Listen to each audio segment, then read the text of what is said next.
हरे राम राम राम हरे हरे हरे कृष्ण कृष्ण कृष्ण हरे हरे पुंडलिकवरदा हरि विठ्ठल श्री ज्ञानदेव तुकाराम सद्गुरु श्री ज्ञानेश्वर महाराज की जय। जगद्गुरु तुकाराम महाराज की जय। पंढरीनाथ भगवान की जय। आणि कर्माच्या उत्पत्तीशी आत्म्याचा संबंध नाही, हा जो काही तत्व आहे, हे जे काही प्रमेय आहे, तर त्याचं चिंतन आपण करत आहोत। ओवी क्रमांक 277 पासनं हा विषय आपण त्याचं चिंतन करत होतो। तो ओवी क्रमांक 303 आपण पाहिली। यानंतर आपण आता या सत्राची सुरुवात ओवी क्रमांक 304 पासनं करणार आहोत। अनुभूती सांगितलेली आहे आणि त्या अनुभूतीचं महत्त्वाचं जे स्वरूप आहे ते कसं आहे, माऊली सांगतात। तरी सत्याची गाधनुर्धरा सर्व कर्माचा उभारा, हो तसे बाहिर बाहिरा करणी पाचे। 304 कर्माची उभारणी आत्मस्वरूपाच्या बाहेर बाहेरच्या बाहेर होत असते, होत राहते व तसे अनुभवास येत राहते। माऊली मागील ओवीत म्हणतात, अवधानाचा चांगला विस्तार करू नये। आणि आता सिद्धांत सांगतात, तरी अर्जुना खरोखरच सर्व कर्माची उभारणी या 5 कारणांनी आत्मस्वरूपाच्या बाहेरच्या बाहेर होते। माऊलींनी ओवी क्रमांक 261 पासून ज्ञानप्रधान कर्मसन्यास सिद्धीत गेलेल्या साधकाचा अर्थात जीवनमुक्ताच्या कर्मासंबंधाने अनुभव सांगितला आहे। त्या सर्व अनुभवाचे सार या ओवीत सांगितले आहे। शरीरेंद्रियाद्वारे मन बुद्धीद्वारे उभारले जात असलेले असे सर्व कर्म अकर्ता साक्षी असलेल्या आत्म्याच्या बाहेरच्या बाहेर सुरू असल्याचे अनुभवास येते। लिप्त करणे तर दूरच, उभारल्या जात असलेल्या कर्माचा स्पर्शसुद्धा होत नाही, इतक्या दूरवर बाहेरच्या बाहेर कर्म सुरू असल्याचे अनुभवास येत राहते। आत्मसाक्षात्कारानंतर अर्थात जीवनमुक्तावस्थेत राहून कर्म करीत असताना कर्मसंबंधाने वरीलप्रमाणे टळटळीतपणे व सतत जाणवत राहते, अनुभवास येत राहते, असा लेखकाचा अनुभव आहे, जो ओवी क्रमांक 271 मध्ये सांगितला आहे। आणि तसेच ओवी क्रमांक 1264 आपण पाहिली होती, ती पुन्हा एकदा आपण पाहणार आहोत याच अध्यायामधली। तेथ प्रकृती आपनया वेगळी नुरे धनंजया, रूपे वीन का छाया जिया परी। 1264 माऊली आत्मानुभूती कर्माच्या निर्लिप्ततेची वैशिष्ट्यपूर्णता या ओवीतमध्ये सांगून गेलेले आहेत। कर्माची होत राहणारी उभारणी आत्म्यापासून वेगळ्या असणाऱ्या प्रकृतीने केलेली आहे, आत्म्यापासून दूर परस्पर झालेली आहे। प्रस्तुत अध्याय ओवी क्रमांक 304 प्रमाणे स्वात्मस्वरूपाच्या बाहेरच्या बाहेर होत आहे आणि कर्त्याची शरीरेंद्रिये मनबुद्धी हे त्या प्रकृतीचा भाग आहेत, असा अनुभव येतो।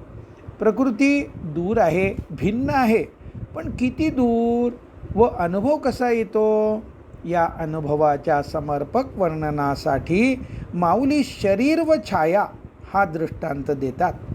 व्यवहारात चालत असताना अनुभव कसा असतो, माझे शरीर चालत आहे, छाया शरीराहून भिन्न आहे, पण माझ्या शरीरासोबत म्हणजे साथ चालत आहे। प्रकृतीचा भाग असलेल्या कर्त्याने केलेली म्हणजे प्रकृतीने केलेली कर्माची उभारणी ही आहे सावली, आत्म्यापासून भिन्न आणि तरीही स्वसंवेद्य आत्म्याची सच्चितानंद रूप अनुभूती व सोबतीला आत्म्यापासून भिन्न असलेल्या मनबुद्धी दशेंद्रियाद्वारे उभारलेला जात असलेल्या कर्मसमूह दूर, पण सावलीप्रमाणे साथ साथ चालताना सावली जशी पायाजवळ स्वतःला जोडलेली चिकटलेली आहे असे वाटण्या इतका कर्मसमूह स्वतःजवळ असतो, पण स्वतःपासून भिन्न असल्याचे टळटळीतपणे कळत असते. सावलीप्रमाणे कर्म स्वतःजवळ पण स्वतःपासून सर्वार्थाने भिन्न असल्याचे टळटळीत असते. पुढच्या 2 माऊली सिद्धांत सांगतात. आणि 5 कारणे दळवाडे जिही कर्म कारू मांडे, हे हेतुस्तव घडे 5 आथी. आणि ज्या 5 कारणाच्या समुदायाकडून कर्मास आकार प्राप्त होतो, म्हणजे कर्म आकारास येते, तीच कारणे हेतू असल्यामुळे ते हेतूही उघड उघड 5 आहे. सारांश, कर्म घडण्याची जी 5 उपादान कारणे आहेत, तीच 5 कारणे ही निमित्त कारणे सुद्धा आहेत. आता सारांश आणि सिद्धांत सांगतात. एर आत्मतत्व उदासीन, ते ना हेतू ना उपादान, ना ते अंगे करी संवाहन कर्मसिद्धीचे. 306. या कारणाहून वेगळा जो आत्मा आहे तो अलिप्त म्हणजे उदासीन असून कर्माच्या उत्पत्तीचे निमित्त कारण अथवा उपादान कारण होत नाही. तो स्वतः कर्म पार पाडण्याच्या कामी सहाय्य देखील करीत नाही. आत्मा सहकारी कारणही नाही.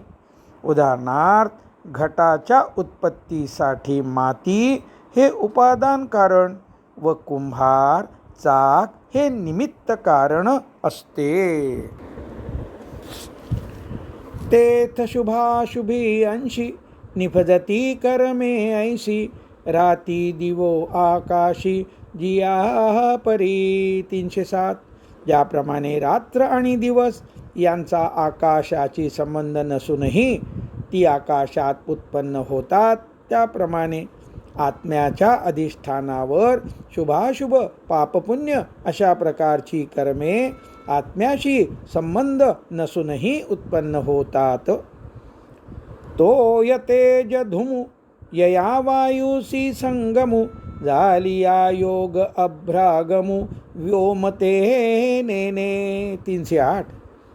पाणी, उष्णता व वाफ याचा वायूशी संबंध आला असता आकाशात सरकणाऱ्या गमन करणाऱ्या ढगांची उत्पत्ती होते, पण ढगांची उत्पत्ती व गमन याची आकाशाला कल्पनाही नसते.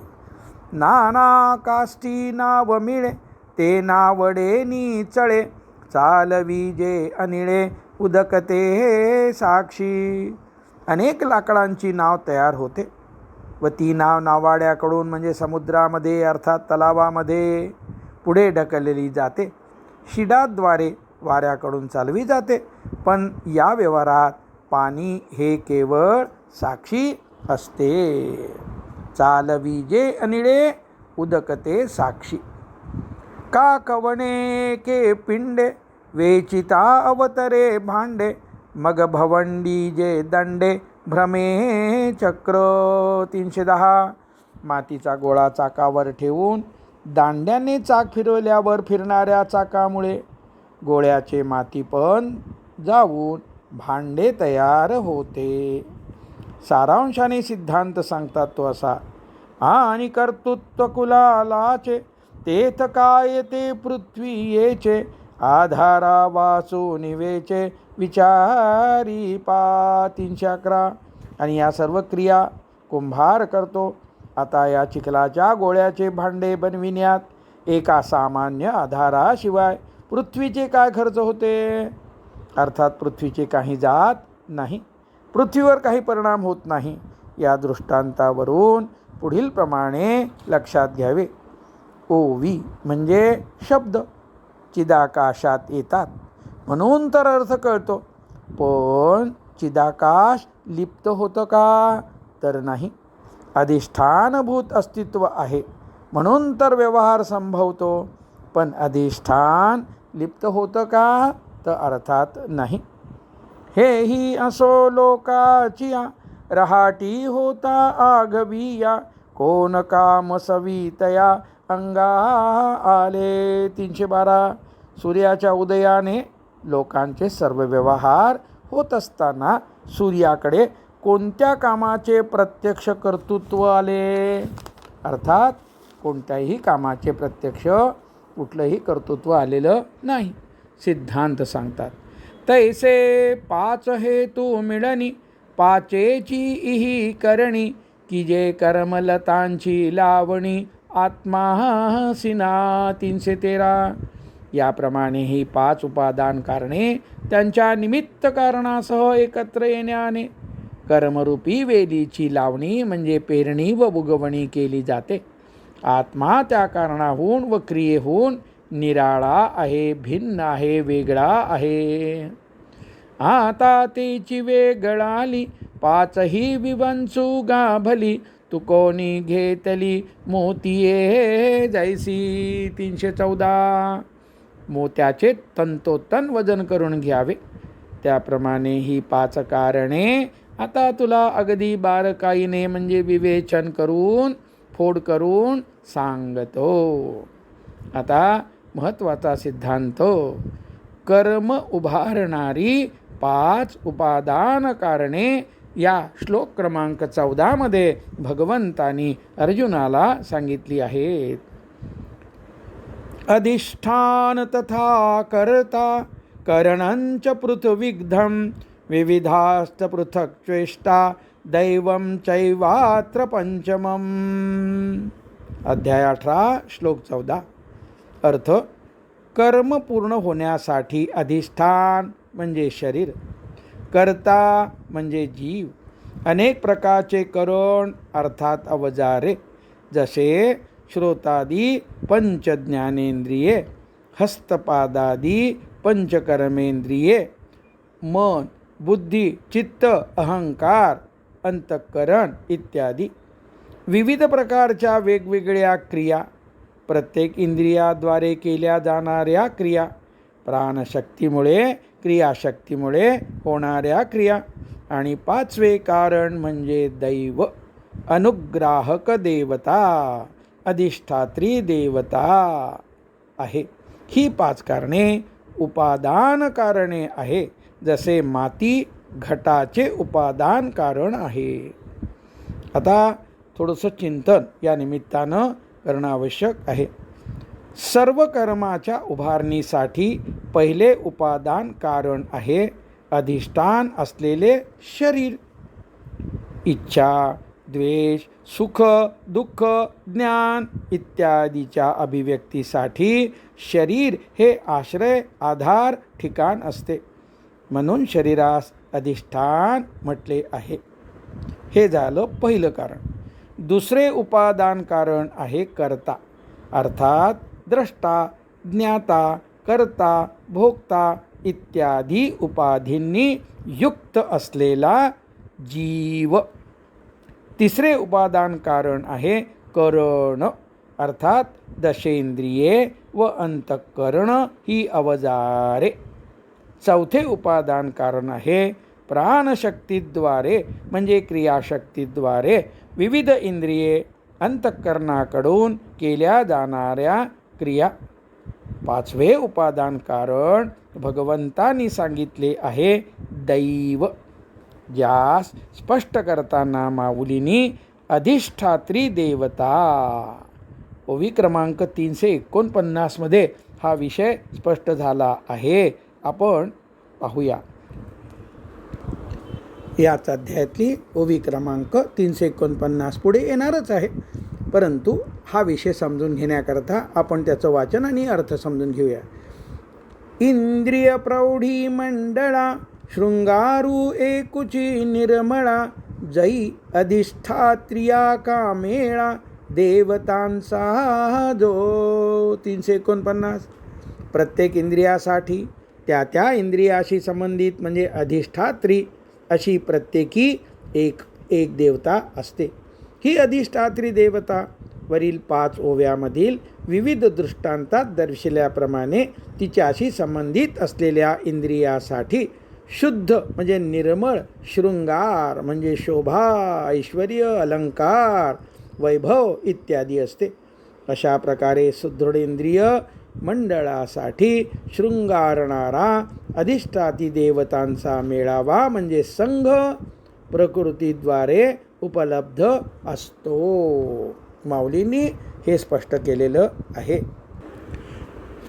श्रीमद शंकराचार्यांनी शांकर भाष्यात याच गोष्टीला अनुग्राहक देवता म्हटले आहे.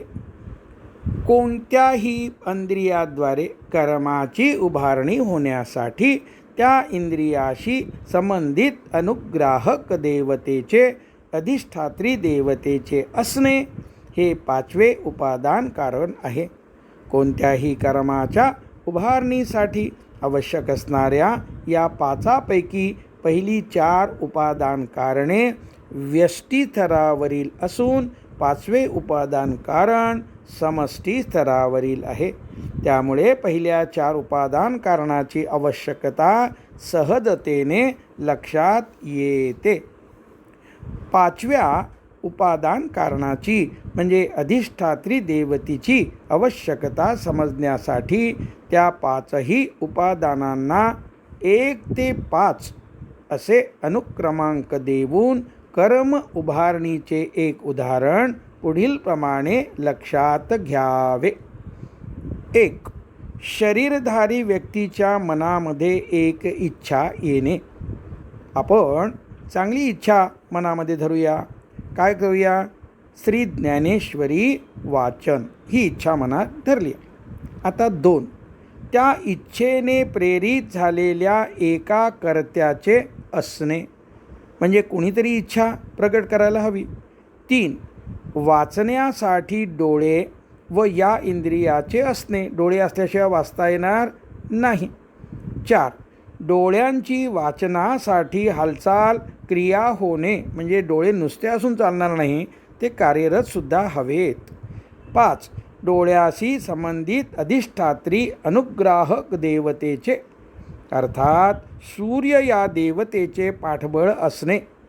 अशा रीतीने या 5 उपादान कारणामुळे ज्ञानेश्वरी वाचन हे कार्य सिद्धीस जाऊ शकेल, जाणार आहे. प्रस्तुत उदाहरणात ज्ञानेश्वरीचे वाचन या कर्माच्या उभारणीसाठी प्रकाशाची आवश्यकता आहे, जे सूर्य या अनुग्राहक देवतेचे भौतिक रूप आहे. आता हे कुठे स्पष्ट झालं? याच अध्यायामध्ये ओवी क्रमांक 1734 मध्ये माऊलींनी हे स्पष्ट केलेलं आहे. ती ओवी पाहूया. आधीची देखणी दिठी वरी सूर्य पुरवी पाठी तैन दिसे ऐसी गोठी केही आहे. 1734. मूळची दृष्टी निर्मळ निर्दोष आहे. त्यावर तिला जर सूर्याचे पाठबळ मिळाले तर त्या दृष्टीला दिसणार नाही अशी गोष्ट कोठे झाली आहे काय? अर्थात सूर्याचे पाठबळ लक्षात येण्यासाठी या ठिकाणी अध्याय 18 आणि श्लोक 14 त्यातला परिच्छेद 3 आपण पुन्हा पाहणार आहोतच.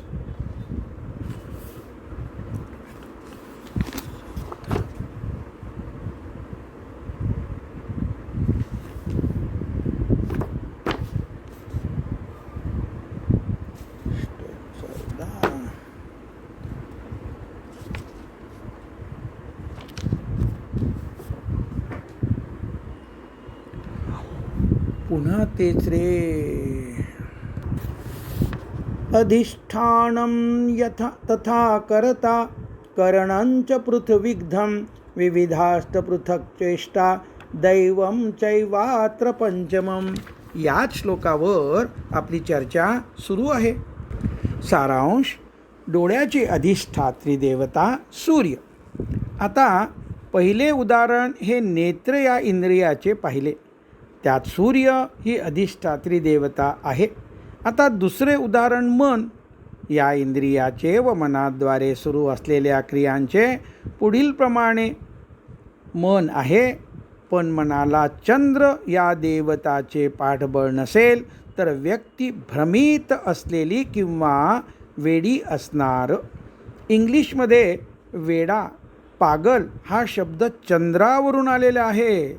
ल्युनॅटिक तात्पर्य कर्माच्या उभारणीसाठी संबंधित अधिष्ठात्री देवतेचे असणे त्या इंद्रियासाठी ऐश्वर्य वैभव असते. या संदर्भामध्ये श्लोक क्रमांक 15, 16 आणि 17 म्हणजे पुढचे 3 श्लोक चे प्रयोजन आणि सारांश जो आहे तो आपल्याला समजून घेणं आवश्यक आहे. अशा रीतीने सर्व कर्माची करणीय अकरणीय अशा दोन्ही कर्माची पुढील श्लोक 15 प्रमाणे उभारणी कशी होते ते आपण पाहणार आहोत. शरीर वांग मनोभिर्यत्कर्म प्रारभते नरः न्यायं वा विपरीं वा पंचन्ते तस्य हेतवः. अर्थ पाहू. मनुष्य शरीर, वाणी आणि मन याद्वारे ज्या शास्त्रविहित किंवा शास्त्रविपरीत म्हणजे अविहित निषिद्ध कर्मांना प्रारंभ करतो त्याचेही म्हणजे जी या आधीच्या 14व्या श्लोकात 5 उपादान कारणे सांगितली होती तेच 5 हेतू निमित्त कारणे आहेत. घटासाठी माती उपादान कारण असते, कुंभार व चक्र निमित्त कारण असतात. मागील श्लोकात कर्माच्या उत्पत्तीची 5 उपादान कारणे सांगितली. आता कर्माच्या उत्पत्तीसाठी त्या 5हून भिन्न असलेले दुसरे कोणतेही कारण नाही, निमित्त कारणसुद्धा नाही. उपादान कारणे हीच निमित्त कारणे आहेत. मग ते कर्म कोणत्याही प्रकारचे का असेना, न्याय्य वा विपरीत किंवा कोणत्याही इंद्रियाद्वारे शरीर वाचा मनाद्वारे निर्मित केलेले का असेना ते सांगणे प्रस्तुत श्लोकाचे प्रयोजन आहे. शरीर वाचा मनाद्वारे निर्मित होणाऱ्या कर्माचे स्वरूप स्थूलापासून उत्तरोत्तर सूक्ष्म होत गेलेले लक्षात येईल. सारांश कर्माचे स्वरूप स्थूल असो की सूक्ष्म असो कर्माच्या उत्पत्तीच्या कारणात फरक पडत नाही असा विचार आपण श्लोक क्रमांक 15च्या संदर्भात करता येईल. पुढचा श्लोक. तत्रैवं सति कर्तारम् आत्मानं केवलं तु यः पश्चात्तत्कृतबुद्धित्वान् न पश्यति दुर्मती. श्लोक क्रमांक 16. कर्माची निर्मिती सिद्धी आत्म्याहून भिन्न असलेली 5 कारणे व 5 हेतू यांच्या योगाने होते असे असूनही तो मनुष्य अशुद्ध बुद्धीमुळे केवळ आणि शुद्ध असलेला आत्मा हा कर्माचा कर्ता आहे असे पाहतो, अनुभवतो. तो मलिन बुद्धीचा अविवेकी पुरुष आत्म्याला यथार्थपणे पाहत नाही, अनुभवू शकत नाही, अनुभवत नाही. श्लोक क्रमांक 17. यस्य नाहंकृतो भावो बुद्धिर्यस्य च न लिप्यते हत्वापि स इमान् लोकान् न हन्ति न निबध्यते. श्लोक क्रमांक 17. ज्याला मी कर्माचा करता आहे, मी कर्म करीत आहे असा भाव नाही, ज्याची बुद्धी कर्मफल मिळते या भावाने निप्त होत नाही, तो सर्व लोकांना मारूनही मारीत नाही आणि त्या कर्माने बद्धही होत नाही. पार्श्वभूमी युद्धाची असल्यामुळे सर्व लोकांना मारूनही मारीत नाही असा शब्द प्रयोग आहे. अर्थात सर्व कर्म करूनही कर्म करीत नाही हा त्याचा भावार्थ होय. संस्कार चांगले असतील तर करणीय कर्माची उभारणी होते, अन्यथा करणीय कर्माची अकरणीय कर्माची उभारणी होते. पण दोन्ही वेळा वरील 5 उपादान कारणाद्वारेच कर्माची उभारणी होते. कर्ता भोक्ता भाव हा आत्म्याचा नाही, तो मलिन बुद्धीमुळे आलेला आहे. ते आपण श्लोक 16 पाहिलं. तो भाव सोडून द्यावा श्लोक 17 पाहिलं. आणि अशा प्रकारे मुख्य सिद्धांत आहे, कर्माच्या उभारणीस कर्म करण्यास आत्मा उपादान कारण निमित्त कारण नाही. आत्मा अनुभवणे, आत्मा हा अकर्ता निष्क्रिय व कर्मापासून निर्लिप्त असल्याचे अनुभवणे हा मुख्य उद्देश आहे. आता आपल्याला अध्याय क्रमांक 3 आणि श्लोक क्रमांक 28 पाहावयाचा आहे. तत्त्ववित्तु महाबाहो गुणकर्म विभागयोः गुणागुणेषु वर्तन्त इति मत्वा न सज्जते. अध्याय क्रमांक 3 श्लोक क्रमांक 28 आणि त्याचा अर्थ असा आहे.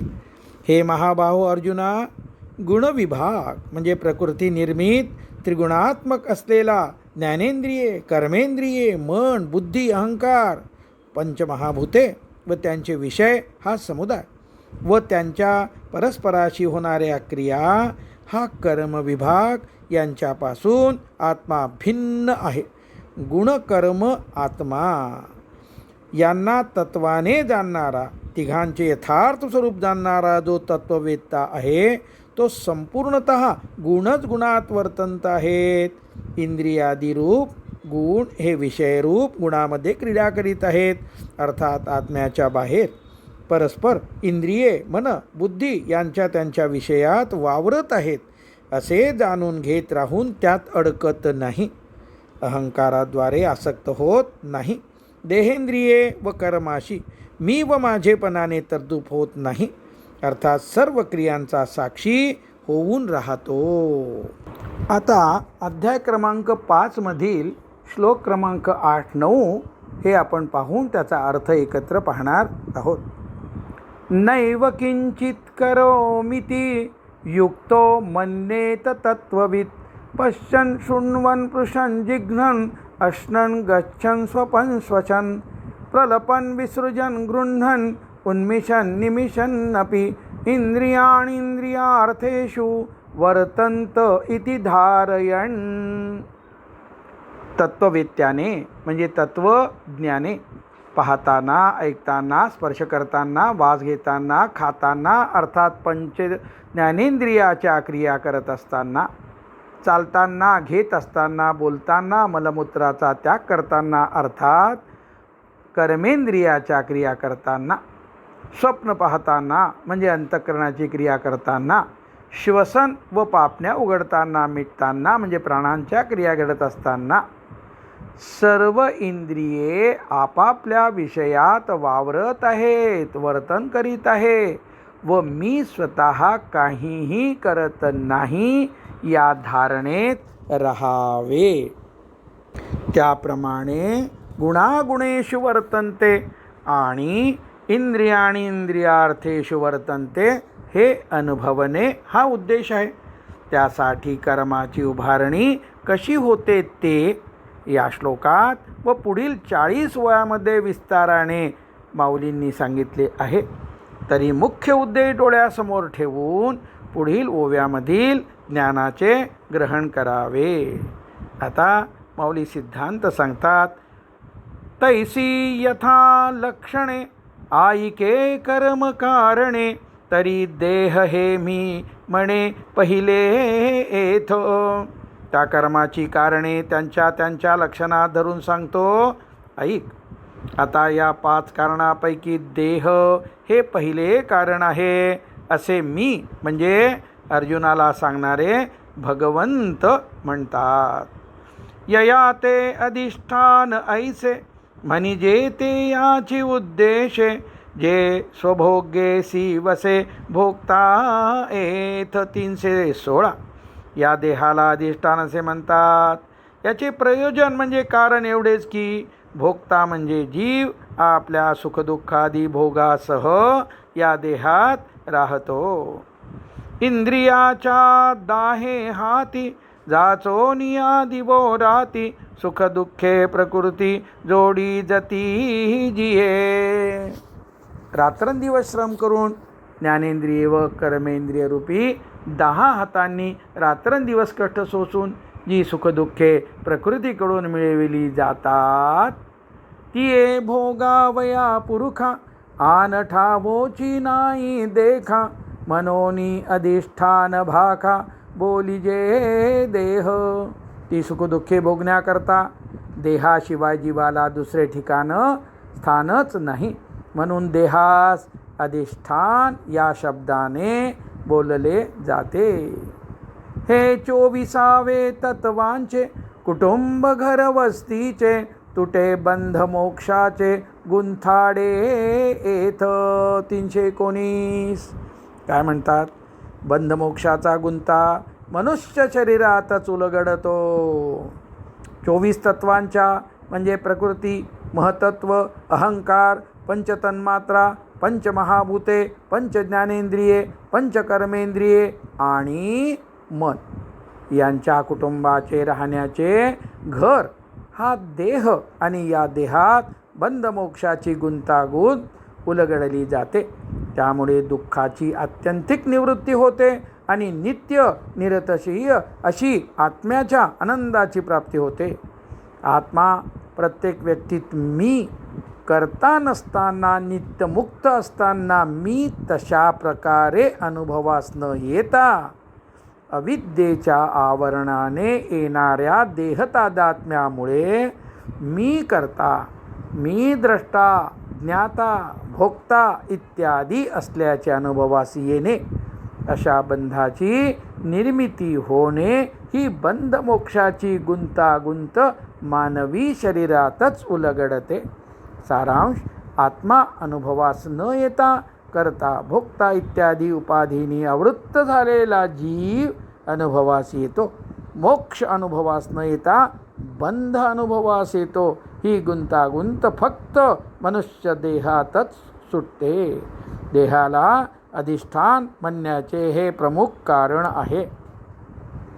मनुष्य देह मोक्ष मिळवून देणारे साधन आहे. देहाशी असलेले तादात्म्य संपवावयाचे आहे. देहबुद्धी ती आत्मबुद्धी करावी असे समर्थ रामदास स्वामी म्हणाले. त्यासोबत त्या देहामुळे मोक्ष मिळतो हे देहाचे विलक्षणत्वही विसरू नये. देहामुळे सर्व साधना शक्य होतात. आत्मानुभूती प्राप्त होईपर्यंतच्या सर्व साधना देहाद्वारे म्हणजे कर्मेंद्रिये, ज्ञानेंद्रिय, मनबुद्धी याद्वारे केल्या जाऊ शकतात असे लक्षात घ्यावे. देहाची घृणाही करू नये. देहाचे लांघून चालनही करू नये. देहाचा उपयोग मोक्षप्राप्तीच्या साधना करण्यासाठी मनपूर्वक व सातत्याने करावा व याच जन्मात आत्मानुभूती प्राप्त करावी, मोक्ष मिळवावा. पुंडलिक वरदा हरी विठ्ठल श्री ज्ञानदेव तुकाराम सद्गुरु श्री ज्ञानेश्वर महाराज की जय. गोपाल कृष्ण भगवान की जय. पंढरीनाथ भगवान की जय. विठ्ठल विठ्ठल विठ्ठल विठ्ठल. पुंडलिक वरदा हरी विठ्ठल श्री ज्ञानदेव तुकाराम सद्गुरु श्री ज्ञानेश्वर महाराज की जय. जगद्गुरु तुकाराम महाराज की जय. पंढरीनाथ भगवान की जय. आता आपल्याला 20 मिनिटाचं ध्यान करायचं आहे आणि त्यासाठी आपला सिद्ध मंत्र माझी माऊली.